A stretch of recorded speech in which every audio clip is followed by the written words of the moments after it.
네, 오늘도 수요 예배 함께 하신 여러분 주님으로 환영합니다. 우리 이 시간 기쁨으로 구주 예수 의지함이 찬송하며 나가겠습니다.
주님만 의지합니다. 우리 예수님만 의지합니다. 주님만이 나의 반석입니다라는 고백 우리 시간 함께 기도하며 나가겠습니다.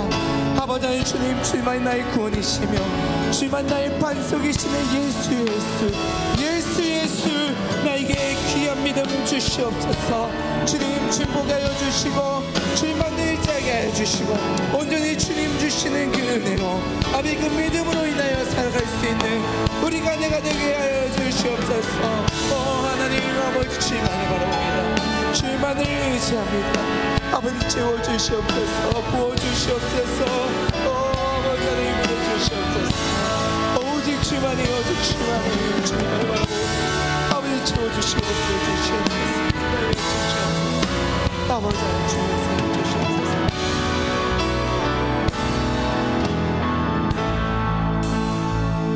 이 모든 말씀 우리의 구원 되신 우리의 반석 되신 오직 예수 그리스도의 이름으로 간절히 기도드립니다. 아멘.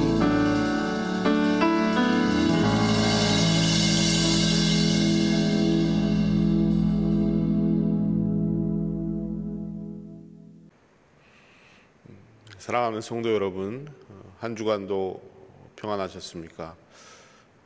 지난주 언제 그렇게 춥고 눈이 왔냐는 듯 이번 주는 또 덥기까지 한 그런 한 주가 진행되고 있습니다. 내일부터는 또 비가 내린다는 소식이 있는데 여러분들 언제나 늘 주 안에서 강건하시고 또 행복한 하루하루를 보내시기를 바라겠습니다. 오늘 우리에게 주시는 하나님의 말씀을 함께 봅니다. 사사기 19장 1절부터 15절까지 말씀 보도록 하겠습니다. 사사기 19장 1절부터 15절까지의 말씀을 한 절씩 같이 읽도록 하겠습니다.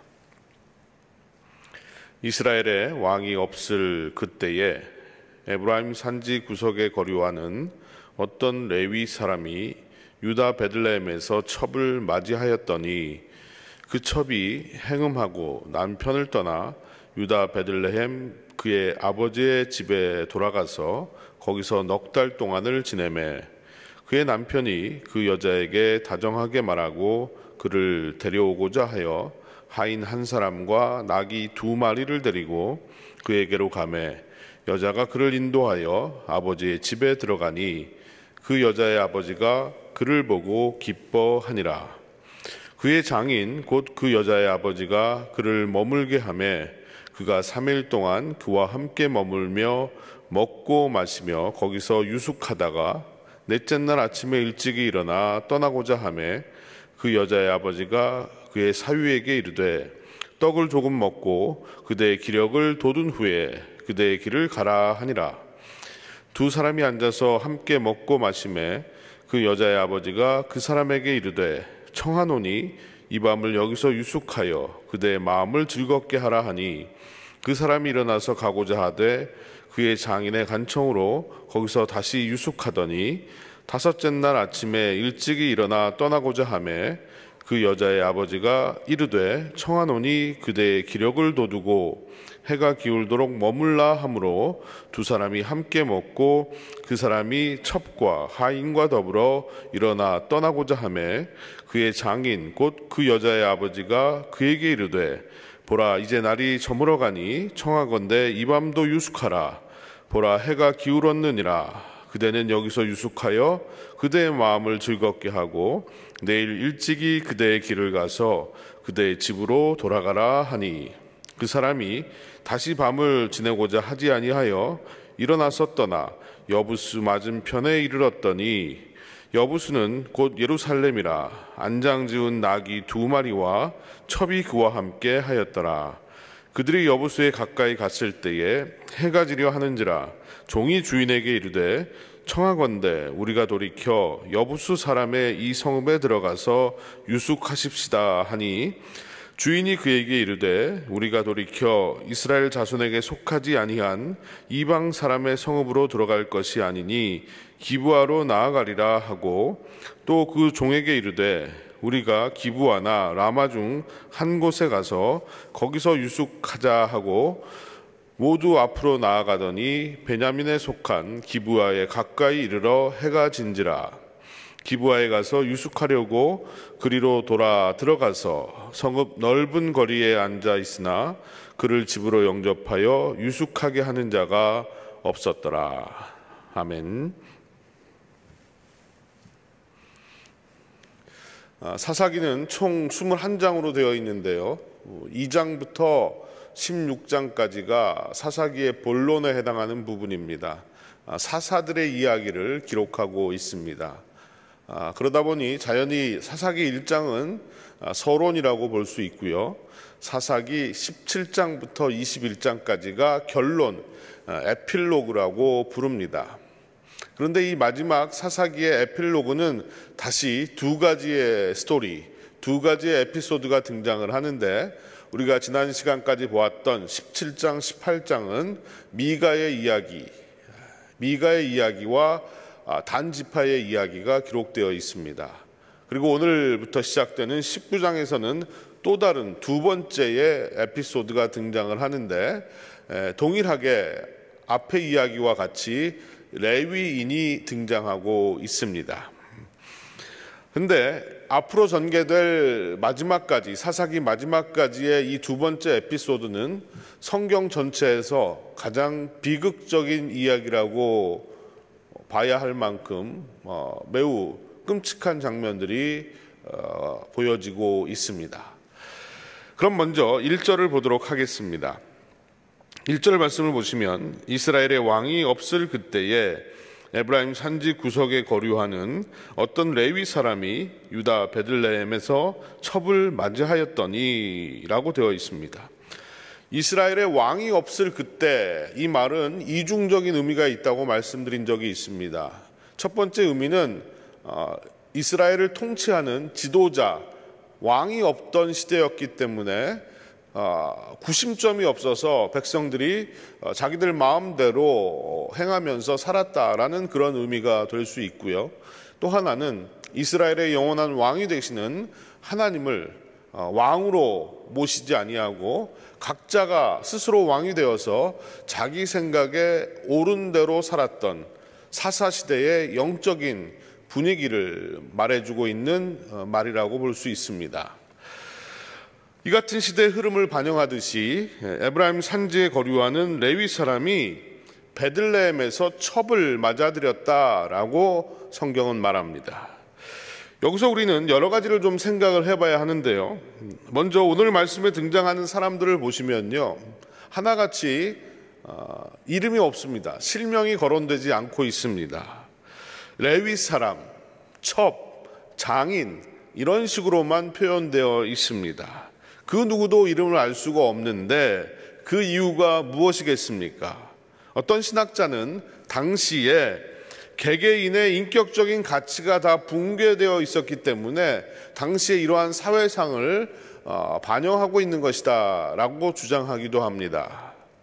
또 다른 학자는요, 등장인물들의 이름이 밝혀지지 않는 것은 그들의 문제가 당시 이스라엘 사회 전반의 보편적인 문제였다는 겁니다. 그들만의 특정한 문제가 아니라 모든 사람들이 똑같이 이런 문제 속에 살아가고 있었다는 거죠. 그래서 이런 일이 비일비재했기 때문에 이 사람들은 이스라엘 백성들 전체를 상징하는 사람들이었다라고 생각하는 학자들도 있습니다. 미가의 이야기에 이어서 또다시 레위인이 등장을 하게 되는데, 요즘 우리가 이 레위기와 민수기를 바이블 프로젝트를 하면서 계속 읽고 있지 않습니까? 근데 거기서 우리가 확인한 사실은 레위인들은 성전 임무를 맡은 사람들이었습니다.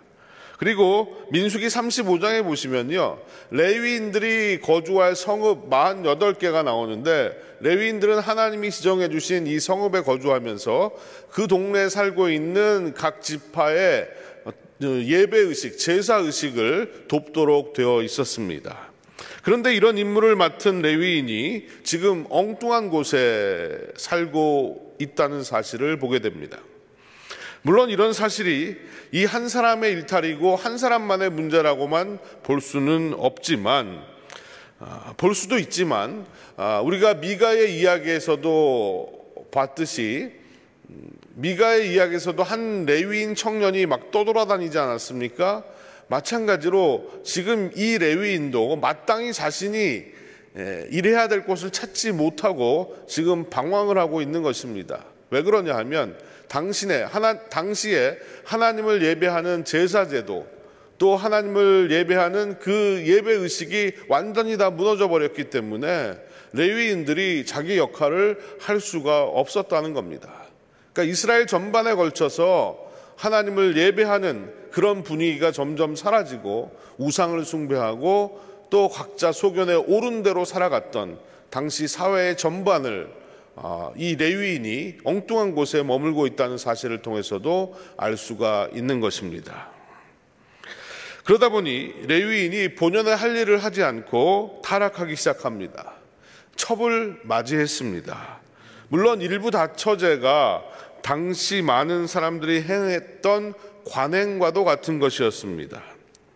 부인이 아이를 낳지 못했을 때 아이를 얻기 위해서 첩을 맞아드리기도 하고요. 또 어떤 사람들은 순전히 개인적인 어떤 성적인 만족을 위해서 첩을 맞아들인 사람들도 있었습니다. 심지어 믿음의 조상이라고 불렸던 아브라함도 그랬고 야곱도 그랬고 여러 첩이 있었습니다. 하지만 아무리 사회적인 분위기가 이렇고 또 사회적인 관행이 이렇다 할지라도 분명 이것은 하나님의 뜻이 아니었다는 겁니다. 레위인이라 하면 지도자 반열에 있는 사람이고요, 또 종교적인 거룩함을 지켜야 될 사람이었습니다. 그럼에도 불구하고 이 사람은 당시 다른 사람들이 그랬던 것처럼 첩을 들이고 살았다는 것입니다. 여기서 우리가 생각해 봐야 될 것이 바로 이것입니다. 사회적인 통념, 사회적인 관행이라 할지라도 하나님의 뜻에 어긋난다면 그것을 따라야 할 것인가 말아야 할 것인가? 사실 쉬운 일은 아닙니다. 대부분의 사람들이 다 그렇게 사는데 나만 다르게 산다는 것이 오히려 저항을 받게 되고 또 손해도 입을 수가 있고요, 갈등을 초래할 수도 있습니다. 요즘 대표적인 예를 하나 들자면 아마 동성애에 관한 이슈일 겁니다.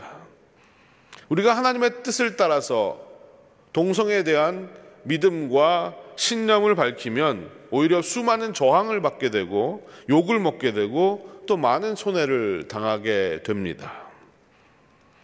지금 이 시대 역시 세상은 각자 자기 소견에 옳은 대로 살고 인생의 왕이신 하나님을 거부하고 자기가 왕이 되겠다고 아우성치는 그런 시대이기 때문입니다. 그렇기에 때로는 진리를 외치는 것이 두렵기도 하고 또 믿음으로 사는 것이 따돌림을 받는 일일 수도 있습니다. 하지만 하나님의 사람은 믿음으로 살아야 하는 것입니다. 하나님의 사람은 언제나 어디서나 하나님의 뜻에 따라서 사는 사람입니다.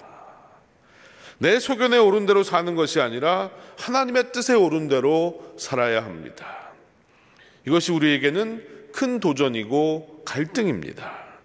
저 역시도 나도 모르게 세상이 하는 대로 따라 살 때가 있고요, 또 고민하고 갈등하다가도 결국은 세상을 따라갈 때도 있습니다.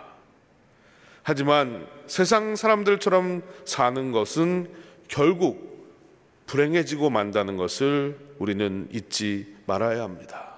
그리고 앞으로 전개될 이야기 속에서도 그 사실을 분명하게 보여주고 있습니다.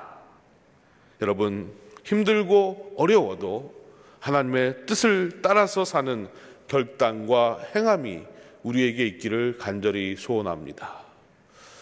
우리가 잘 아는 이 시대의 신데렐라였고 또한 비운의 여주인공이었던 다이애나 비를 기억하실 겁니다. 그녀는 본래 영국의 스펜서 백작이라는 사람의 셋째 딸이었습니다. 그런데 심리학자들이 추측하건대 이 다이애나가 6살 때에 친어머니가 아버지를 또 가족들을 버리고 다른 남자에게 갔다고 합니다. 결국 이것이 그녀의 인생에 큰 상처가 되었고 어머니의 사랑을 받지 못한 것, 그것이 평생 허전함과 갈급함과 목마름이 되었다는 겁니다. 찰스 황태자와 결혼한 이후에도 다른 남자를 사귀고 연문에 빠지게 되자 또 그녀는 대리 만족에 시달리기 시작했습니다. 머리 손질을 하는 데만 5,400불을 썼다는 이야기도 있고요. 또 몸매 관리와 의상을 구입하는데 1년에 87만 불을 썼다고 합니다. 그리고도 채워지지 않는 마음에 허전한 공간이 있었기에 5번 자살을 시도하고 또 거식증에 시달리기도 했고 계속해서 애인을 바꾸어 가면서 하루하루를 지내왔다는 거죠. 그리고 그녀는 너무나도 허무한 종말을 맞이하게 됩니다. 여러분, 인간의 불행은 각자 소견에 옳은 대로 행하면서 하나님의 뜻을 거부하는 데서부터 시작이 되는 겁니다. 이 사실을 다시 한번 우리 마음에 새기고 한 걸음이라도 더 하나님께 가까이 나아가고 하나님의 뜻에 따라서 살아갈 수 있는 우리가 되어야 할 것입니다. 결국 첩을 맞이했던 레위인에게 문제가 생기고 말았습니다. 2절 말씀을 보겠습니다. 그 첩이 행음하고 남편을 떠나 유다 베들레헴 그의 아버지의 집에 돌아가서 거기서 넉 달 동안을 지내매. 그 첩이 행음을 하고 나서 친정으로 가버렸습니다. 여기 보니까 넉 달 동안이나 오지 않았다라고 말하고 있습니다.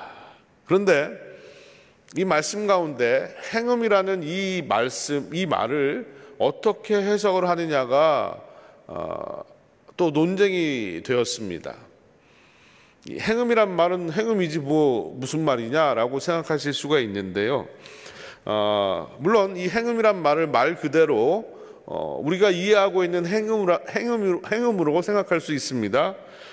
이 여인이 남편 몰래 다른 남자를 사귀고 바람을 피웠다, 이렇게 본다면 이 여인은 율법에 정한 대로 돌에 맞아서 죽어야 합니다. 그것이 두려워서 도망을 갔다라고 생각하는 학자들도 있습니다. 그러나 만약 그랬다면 이 남편 레위인의 행동이 좀 석연치가 않습니다. 만약 그랬다면 이 여인을 굳이 찾아갈 필요도 없었을 것이고 또 찾을 수도 없었을 겁니다.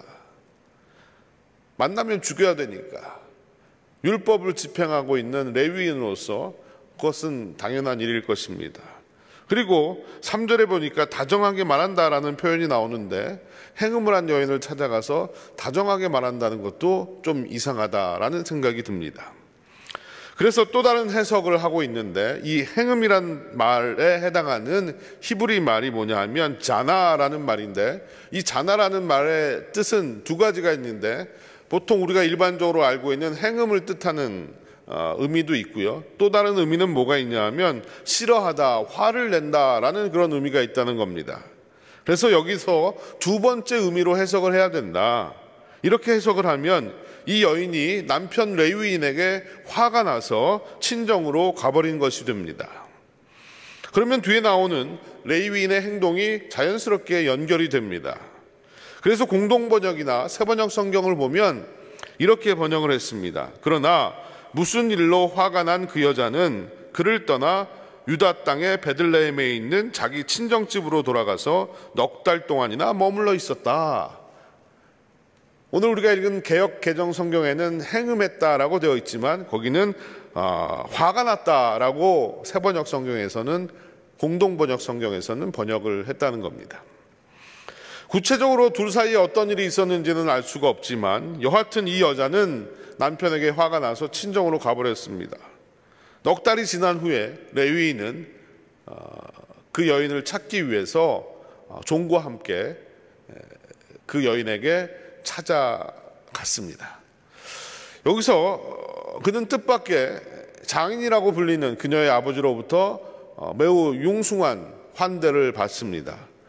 처음에 3일 동안 머물면서 먹고 마시고 지내다가 넷째 날 아침이 되어서 이제 떠나려고 합니다. 그랬더니 장인이 만류를 하면서 더 있다 가라는 겁니다. 왜 이 아버지가 이랬는지는 분명치는 않습니다.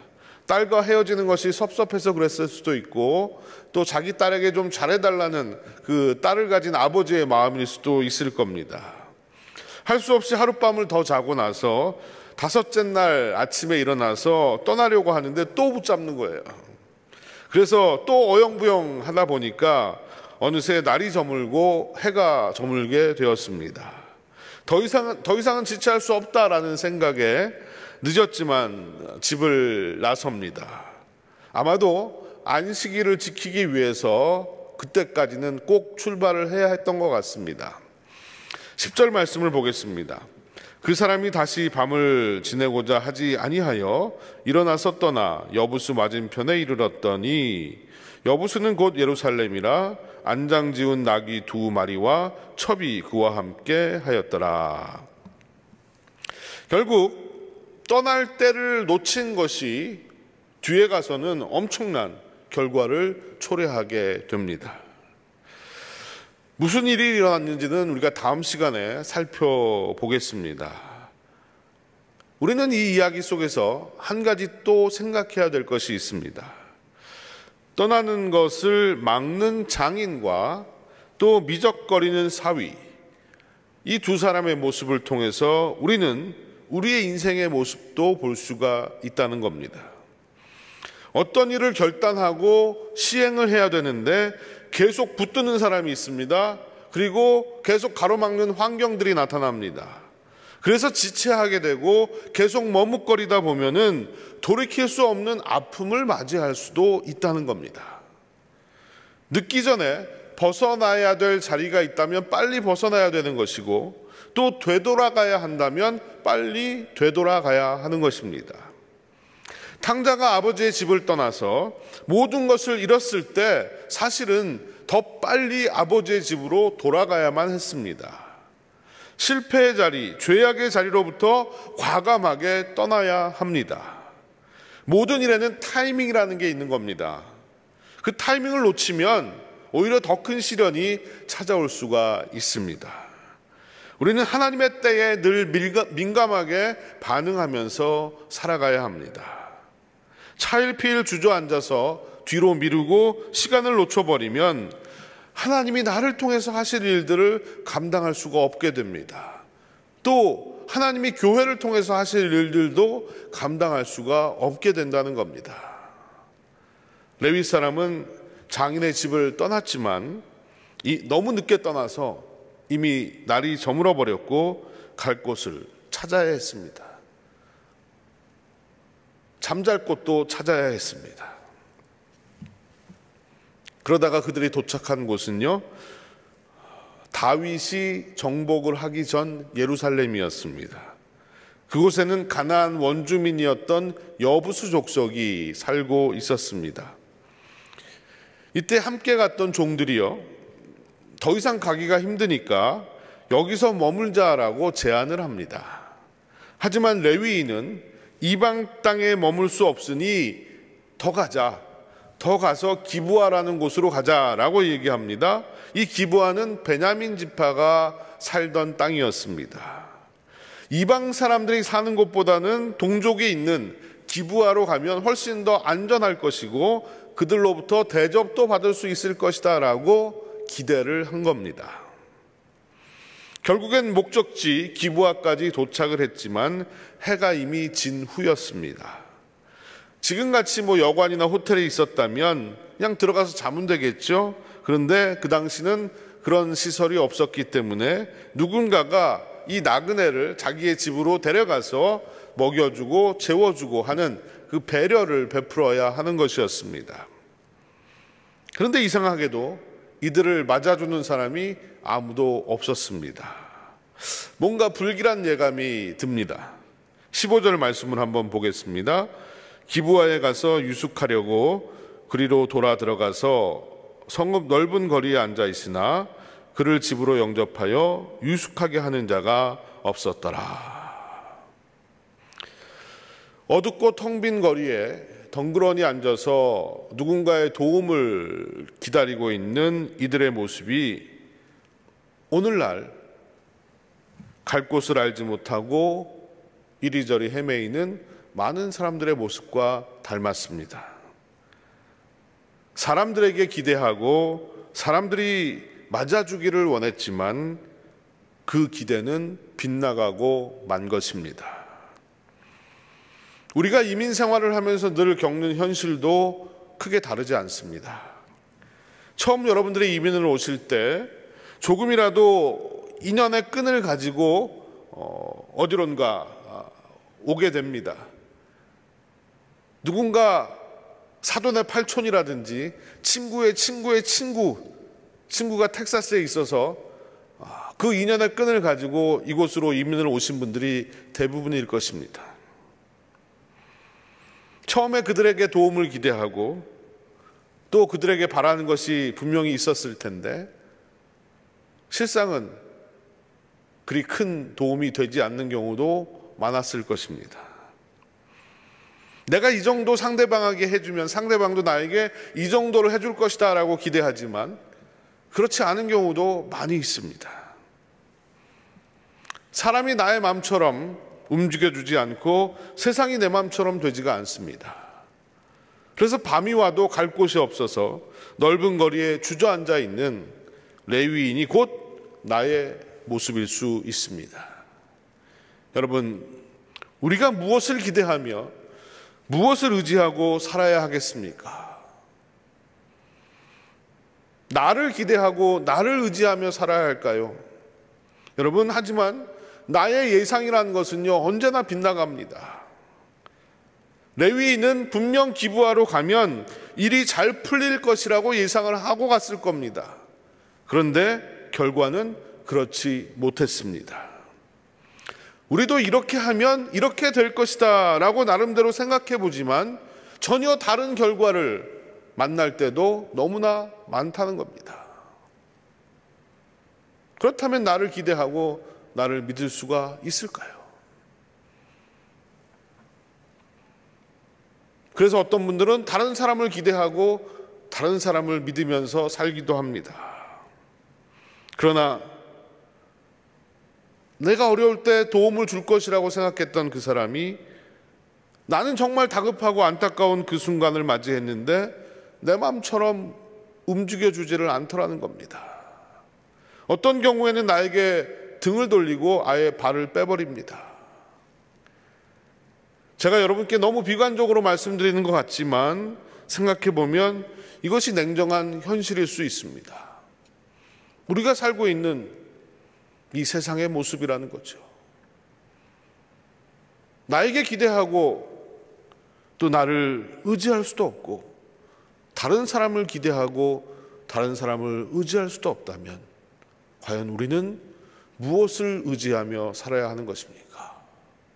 바로 살아계신 하나님을 의지하며 살아야 하는 것입니다. 우리가 부르는 찬양의 가사 중에요, 이런 가사가 있습니다. 세상 소망 다 사라져가도 주의 사랑은 끝이 없으니 살아가는 이 모든 순간이 주 은혜임을 나는 아네. 그렇습니다.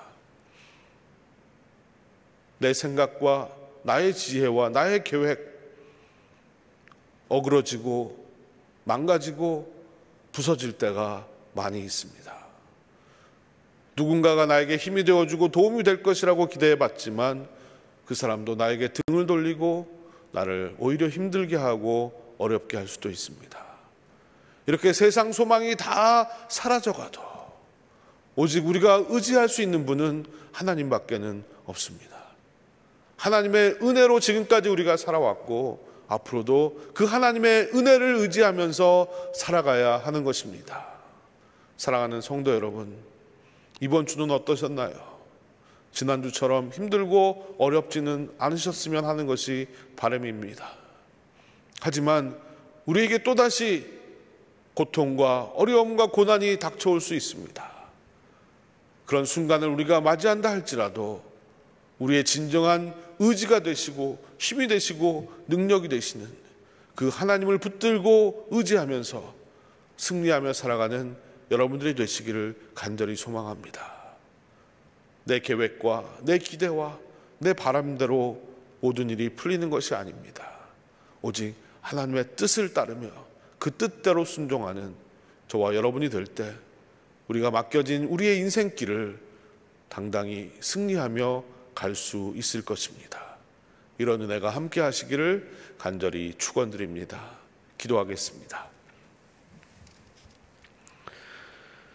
오늘도 살아계셔서 세상 만물을 주관하시고 연약한 인생을 다스리시는 아버지 하나님, 하나님이 나의 왕이심에도 불구하고 수많은 인생들은 각기 소견에 옳은 대로 행하며 왕이 없는 것처럼 살아가는 것이 이 땅의 사람들의 모습입니다.